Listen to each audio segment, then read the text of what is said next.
make sense of this. Since March 1st, the Spurs have won games by 28-39 and lost games by 30-24. Though the defense did play a huge role in this game, an even bigger impact was made by the unlikely duo of Steven Jackson and Boris Diaw. The dilemma is, how do you phrase that question to Coach Pop?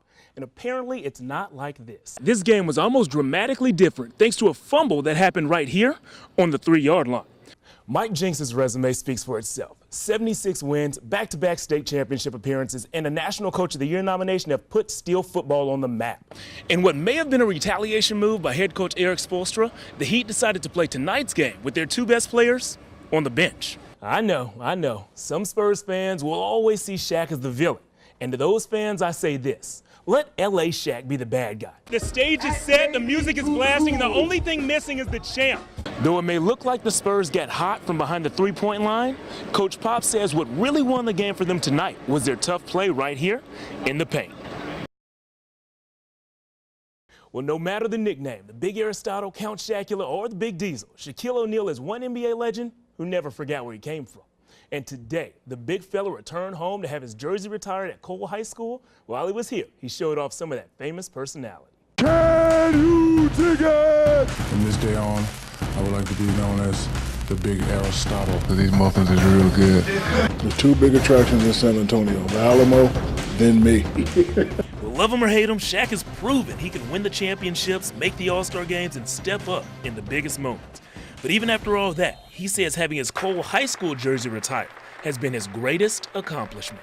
It's a humbling event. I can remember coming here from West Germany, being a scrawny kid, seeing a lot of greatness around me, having dreams. Growing up, no dream was out of reach for the 7-footer, due in part to his strong military background. It all started here in this Army base in a 3-bedroom house with 2 sisters and 1 brother and my mother and father, but you know, the military base kept me in line.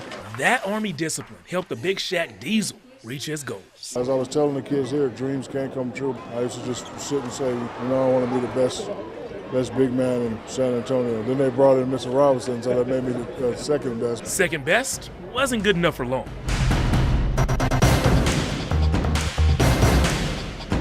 It was only a matter of time before Shaq tried to top Robinson as the city's best big man.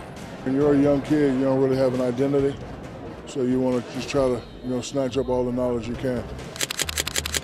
I can remember first seeing him on TV, and then my father came in and said, you should see this kid from the airports, and it was David Robinson. He ran the floor. And if you remember, you know, the lob play I always did, I got that from him. Sampling Robinson's game paid off. The two big men's battles created an old-school rival, but the hype was all made up. A lot of people ask me, did I hate him? No, I just had to create stories in my head to make me hate him. Like, I finally told a story about him not giving me autograph. That wasn't true. When I met him, he was just nice. But in every karate movie, in every movies you see, at some point, the student has to take out the teacher. When I came to San Antonio, I played with a lot of ferocity. The fans hated me, Popovich hated me, Duncan hated me, but that's just the way it had to be because I wanted his spot.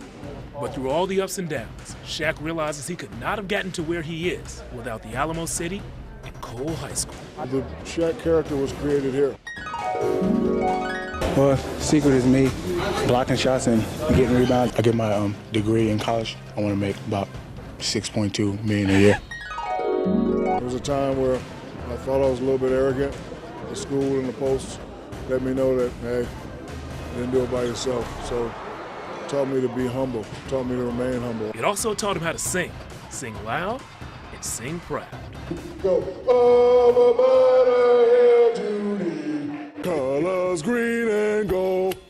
To you we pledge our loyalty, honor to uphold.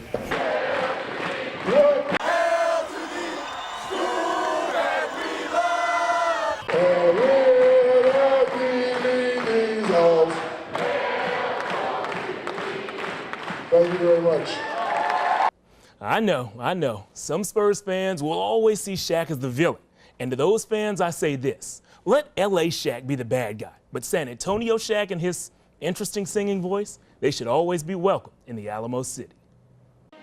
They bought in. They've protected each other. They've had each other's back. and that's been really a good thing. After a hot fall camp, UTSA's players and coaches are more than ready to hit someone else. It's here now, you know. I'm really excited.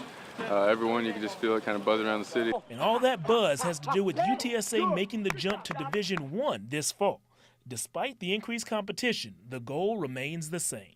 We go out and expect every game to win. You know, there isn't a game we look on that schedule and say, no, we can't beat those guys. We're going to go out there and we're going to play our butts off and try to win every game this season. And Coach Coker believes success this season starts with one simple phrase. Our motto is win today, and you know, so we're not going to win the game on Saturday. If we win the game, it's today and tomorrow and these days leading up to Saturday. And then on game day, hey, come out and fly around and have fun. Speaking of having fun, Adidas must have had some fun creating the new gloves and logo for UTSA's D1 debut. You know, you got to love it, especially with the come and take it, you know. We're kind of telling people, let's go. You know, we're not backing down to anybody, especially coming into our house and wherever we're going, you know, come and take it. New gloves and helmets are fun, but they provide little help for a team many say will be outmatched. Instead, the Roadrunners look to their critics for motivation. You just got to remember that everyone picked us to be the underdog, you know, and so that kind of keeps you level-headed. You know, no one picked us to win any of these games. You know, you got to stay focused, you know, so we can go out there and prove everyone wrong. Go!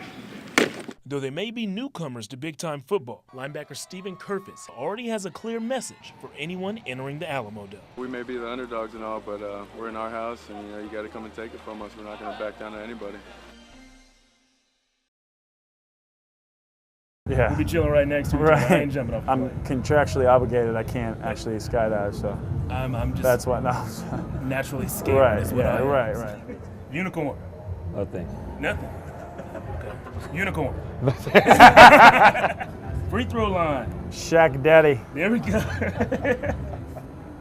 All-star. Kevin Love. All right. How about this? Vampires get a chance to bite hot women in the neck. Okay. Zombies can't speak. Oh, that's true. So if I Don't think about it. don't think Second about you think about you missing, it's done. you see a confidence, Yes. I'm gonna sink it. A little bit short, a little bit left. You know what? I think no, it's the suit. It was It's the the suit. And I've been It's the doing suit. curls. Now the kid can't help himself. Johnny Football has gone and done it again. Check out this tweet. He sent out a picture from his spring break trip to Cabo. And yes, that's the Aggie quarterback in the middle showing off a new tattoo. It's a longhorn on his rib cage. Now, before all the Aggies in town freak out, Manziel says the tattoo is fake. But that didn't stop the Twitter world from nearly exploding, mainly at Johnny. But don't worry, guys, order has been restored. I repeat, the tattoo is fake. Big news coming from the NFL. The Cowboys have released Marcus Spears. He's a former first-round pick in '05, but his impact dropped dramatically these last few seasons, and he wasn't expected to play a huge role in the Cowboys' new defense. Also, former Tech receiver Wes Welker is leaving Tom Brady and the New England Patriots for another all-star quarterback, Peyton Manning, and the Denver Broncos. Now make sense of this. Since March 1st, the Spurs have won games by 28 and 39 and lost games by 30 and 24. They're consistently inconsistent, but there's an obvious catch. But first, big-time boxing is back in San Antonio. It's a big fight. It's a huge fight. San Antonio, are you ready? San Antonio has always been a fight town, but it's on the verge of becoming one of the fight towns for championship boxing, and that starts next month. Fans packed the Dome today for a press conference to announce a world title fight that'll take place on April 20th. Mexican superstar Canelo Alvarez will fight Austin Trout. Oscar De La Hoya is promoting along with James Leja and his partner Mike Battah. The dream is to give boxing an alternative to Los Angeles, and we just might be it.